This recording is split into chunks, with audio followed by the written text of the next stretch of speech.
नमस्कार दोस्तों, मैं Abhishek Yadav सौराले music class channel में आपका तहे दिल से स्वागत करता हूँ। मैंने कहा था मैं आपके लिए केवीएस पीआरटी म्यूजिक प्रिपरेशन की क्लास लेकर आऊँगा, तो आज मैं आपके लिए क्लास लेकर आ गया हूँ। उसके पहले हम थोड़ा सिलेबस के बारे में डिस्कशन करेंगे। जैसा कि आपको पता है, किसी भी एग्ज़ाम की प्रिपरेशन के लिए सिलेबस बहुत मायने रखता है और हमारा केवीएस पीआरटी म्यूजिक प्रिपरेशन का जो सिलेबस है वो काफ़ी वास्ट है। तो मैंने आपके लिए सोचा है कि मैं आपको जितना भी प्रिपरेशन कराऊंगा वो टॉपिक वाइज कराऊंगा। हमारे यहाँ हर एक टॉपिक, हमारे इस चैनल पर हर एक टॉपिक को जो मैं समझाऊंगा वो हर एक टॉपिक आपका 2 से 3 मार्क्स कवर करेगा। आज का हमारा टॉपिक है हिंदुस्तानी संगीत के स्वरों और रागों का दक्षिणी संगीत में नाम, जो कि एक बहुत इंपॉर्टेंट टॉपिक है जिससे हर साल हर एग्जाम में 1 से 2 क्वेश्चन जरूर आते हैं। अब मैं बात करता हूँ स्वरों की।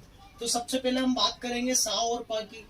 सा और पा हमारे जो मेन स्वर होते हैं उनमें आते हैं, मेन स्वरों में आते हैं और इनको हम अचल स्वर भी कहते हैं। अचल स्वर इसलिए कहते हैं क्योंकि इनको अगर हम इनको चेंज करेंगे तो ये कोई चेंज नहीं होते। जैसे रे का हम कोमल रे बोलते हैं, ग को कोमल ग बोल सकते हैं, लेकिन सा और पा का कोई कोमल रूप नहीं है या तीव्र रूप नहीं है, ये अचल स्वर है। सा, जैसा कि मैंने आपको बताया, सा ही रहेगा और प ही रहेगा। अब अगर मैं शुद्ध मध्यम की बात करूं तो शुद्ध मध्यम को दक्षिण में शुद्ध मध्यम ही कहते हैं। शुद्ध मध्यम से एक बहुत ही इंपॉर्टेंट क्वेश्चन बनता है, शुद्ध मध्यम को अर्ध स्वर भी कहते हैं। आप जरूर याद रखिएगा, बहुत इंपॉर्टेंट है। तीव्र मध्यम को प्रति मध्यम कहते हैं दक्षिण में। और जितने भी दक्षिण में कोमल स्वर जैसा कुछ भी कोई नहीं रहता है। अगर मैं अपने हिंदुस्तानी में बात करूं तो रे कोमल रहता है, ग कोमल रहता है, ध कोमल रहता है, नी कोमल रहता है, लेकिन दक्षिण में कोई भी कोमल रूप आपको नहीं मिलेगा। कोमल रे को यहाँ पे शुद्ध रे बोलते हैं, उसी प्रकार कोमल ध को शुद्ध ध बोलते हैं, शुद्ध रे को शुद्ध ग बोलते हैं और शुद्ध ध को शुद्ध नी बोलते हैं। तो आप रे और ध को और ग और नी को रिलेट करके कंपेयर करके इसको आसानी से आप याद कर सकते हैं। अच्छा, शुद्ध रे को शुद्ध ग तो बोलते ही है, इसके साथ में चतुश्रुतिक ऋषभ भी इसको बोलते हैं, चतुश्रुतिक रे। और अगर मैं बात करूं कोमल गंधार की तो कोमल गंधार को बोलते हैं साधारण गंधार और षट श्रुतिक ऋषभ। जैसे कोमल गंधार है वैसे कोमल नी की बात करूं तो कोमल नी को केशिक निषाद भी बोलते हैं और षट श्रुतिक दैवत भी बोलते हैं। इससे आप कंपेयर करके आसानी से इसको याद कर सकते हैं। शुद्ध गंधार की अगर मैं बात करूं तो शुद्ध गंधार को अंतर गंधार बोलते हैं। अगर मैं शुद्ध निषाद की बात करूं तो काकली निषाद बोलते हैं। यहाँ तक अपना स्वरों का टॉपिक कंप्लीट होता है।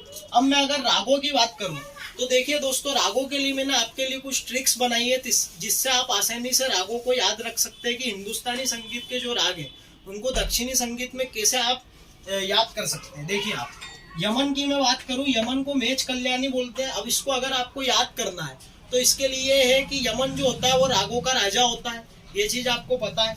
और यमन अगर रागों का राजा है तो उसने मेच पर बैठकर कल्याणी को आवाज लगाई तो इधर आ जा, तो राग यमन क्या कह रहा है, मेच कल्याणी।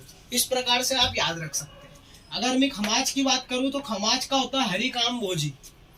आप इसको कैसे याद कर सकते हैं, खमाज जैसे समाज में हरि भगवान आए और उन्होंने अपने सारे अच्छे अच्छे काम किए और भोजन करके चले गए, तो इस प्रकार से आप याद कर सकते हैं कि खमाज से हरि काम भोजी।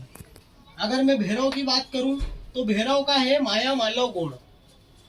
भैरव जो हमारे यहाँ मालवा में जो भैरवनाथ होते हैं, आपको पता ही है, तो मालवा में जो भैरवनाथ होते हैं उनकी माया जो है वो गोड़ प्रधान की है। इससे आप याद रख सकते हैं भैरव से माया मालव गोड़। अगर मैं भैरवी की बात करूं तो हनुमान जी जो है उनको भैरवी माता ने आज्ञा दी कि तुम जाओ और सब दुश्मनों को तोड़ फोड़ दो। मेरे को लग रहा है कि आपको बहुत जल्दी समझ में आएगा ये जो मैं समझा रहा हूँ। अब मैं अगर काफी की बात करूं तो काफी को बोलते हैं खरहर प्रिया। जैसे आप काफी पीते हैं तो ऐसा खरहर नाम के 2 व्यक्ति उन्होंने काफी पी और उनको बहुत अच्छा लगा और उनकी प्रिय हो गई काफी, उनको बहुत मजा आया पीने। इस प्रकार से आप याद रख सकते हैं काफी को खरहर प्रिया। अब अगर मैं पूर्वी की बात करूं तो पूर्वी कामवर्धनी। इससे आप याद रख सकते हैं, जैसे पूर्व दिशा है तो पूर्व दिशा में हमारे सारे काम सिद्ध होते हैं, तो पूर्वी कामवर्धिनी। अगर मैं बिलावल की बात करूं तो धीर शंकर भरणम। शंकर भगवान जब भी आते हैं धरती पे तो धीरज रखना चाहिए और वो सारे काम हमारे भर देंगे। इस प्रकार से हम बिलावल का भी याद रख सकते हैं, धीर शंकर भरणम। अगर मैं मारवा की बात करूं, गमन प्रिया। कोई प्रेमी था, उसकी प्रेमिका अगर चले गई मर के तो उसने क्या किया, गमन प्रिया, गमन हो गई वो। तो इस प्रकार से आप याद रख सकते हैं मारवा का गमन प्रिया। भोपाली का है मोहनम दुर्गा का है शुद्ध सावेरी, सोहनी है हंसानंदी, ठीक है। उसके बाद मालकोन से हिंडोल, आसावरी है मुखारी, बागेश्वरी को हम श्री रंजनी ऐसे याद रख सकते हैं कि बागेश्वरी जो राग है वो हमारा रंजन करता है, मनोरंजन करता है, तो ऐसा हम याद रख।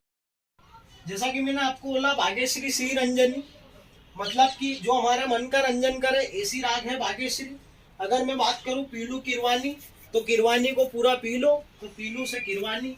मधुमात सारंग मध्यवादी और मध्यवती, मुझे नहीं लगता इसे याद करने की जरूरत है, इसका आधा नाम मधुमात, ये इसमें आ ही गया है तो ये आपको आसान पड़ेगा। अगर मैं बात करूं जय जयवंती की, तो जय जय 2 बार है, तो इससे आप याद रख सकते हैं द्विजवंती, द्वि मतलब 2 बार। अगर मैं भीम पलासी की बात करूं, तो भीम पलासी का है आभेरी, ऐसा राग जिसको सुनने से भेरे भी सुनने लगे, तो भीम पलासी आभेरी।